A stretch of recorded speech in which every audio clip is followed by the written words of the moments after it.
Mindfulness can bring peace and deep inner knowledge. Richard can help you deepen your practice. Watch this video to learn more. Now, today I'll talk about patience, about of mindfulness. Now, patience as an issue has been something that they've known about for a long time. That slide, if you looked at the text on the slide, it said patience is the companion of wisdom. That's from St. Augustine. So patience is one of John Kabat-Zinn's 7 attitudes that form a foundation for mindfulness. These attitudes are non-judging, patience, beginner's mind, trust, non-striving, acceptance, and letting go. Last week I discussed non-judging. This week it is patience. Patience is one of the core attributes of mindfulness and spiritual practice altogether. When we meditate regularly, we develop more patience with ourselves and with others and with the circumstances of our lives. We create more space around our experience. It's almost like we learn to infuse our life with is almost like we infuse our life with mindful attention. Notice, experience, and then let go. What is the mindful attitude of patience? The mindful attitude of patience demonstrates that we understand and accept that things must unfold in their own time. A child may try to help a butterfly emerge by breaking open its chrysalis. This usually ends with the child in tears. An adult knows the butterfly can only emerge in its own time. Then the beauty of the butterfly can gladden your heart. The process cannot be hurried.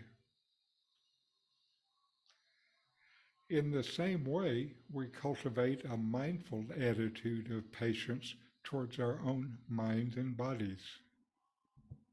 When practicing mindfulness attitudes, we intentionally remind ourselves that there's no need to be impatient with ourselves because we find the mind judging all the time, or because we're tense or agitated or frightened, or because we've been practicing for some time and we don't yet see the results we wanted.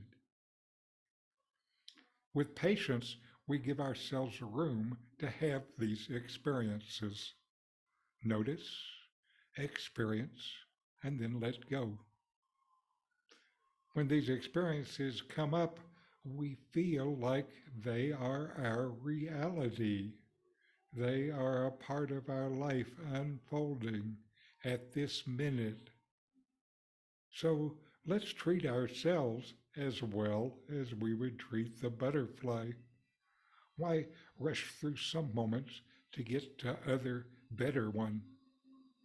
After all, each one is your entire life at that moment. At its heart, patience is just allowing yourself to be with the moment instead of being plagued by thoughts of the past or imaginations of the future and the desires that these thoughts generate.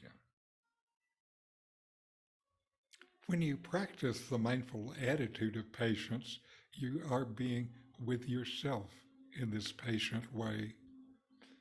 You'll notice that one of the mind's favorite activities is to wander into the past and into the future and lose itself in this thinking. Some of the thoughts are pleasant, Others are painful and anxiety producing. In either case, thinking itself exerts a strong pull on our attention. Sometimes this attention to our thoughts overwhelms our perceptions of the present moment. They cause us to lose our connection to the present. The attitude of patience can be particularly helpful when the mind is agitated. It can help us accept this wandering tendency of the mind while reminding us that we don't have to get caught up in its travels. Practicing a mindful attitude of patience reminds us that we don't have to fill up our moments with activity or with more thinking in order for them to be rich. In fact, it helps to remember that quite the opposite is true. To be patient is simply to be completely open to each moment, accepting it in its fullness, knowing that, like the butterfly, things can only unfold in their own time. The mindful attitude of patience is a form of wisdom. It demonstrates that we understand and accept the fact that sometimes things must unfold. Things only emerge in their own time, and that process cannot be hurried. Behind this patience is the sense that this moment is enough. I don't need more.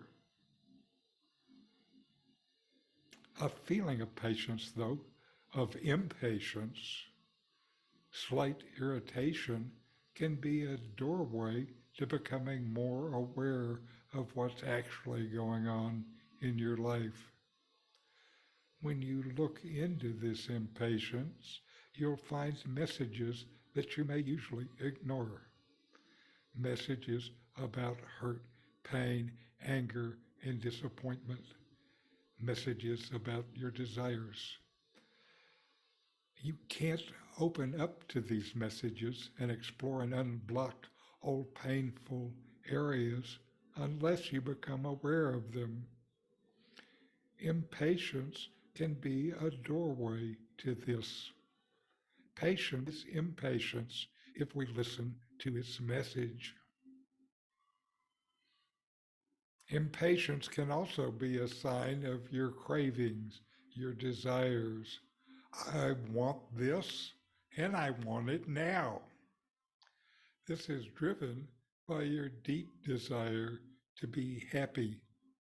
You can investigate yourself and ask yourself, will this make me happy?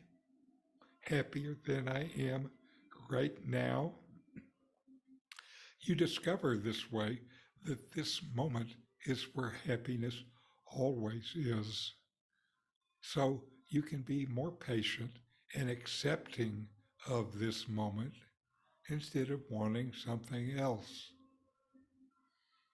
Now, I had a half a dog for a few years, a small white poodle named Rudy, owned by a friend who summered in Canada.